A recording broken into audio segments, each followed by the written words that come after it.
Well,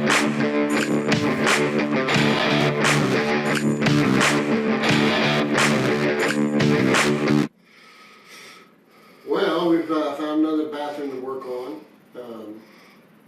Toilet supply line was leaking, and it was very obvious. You could see the stain, and it caused the toilet to lean, so they thought it was the toilet. It was actually the supply line. And we've cut it all out and put in 2x. We're fixing to put in plywood. And I guess you can see what we've done. And very shortly we'll have plywood on it, and we'll have stain on it, and we'll start putting flooring in.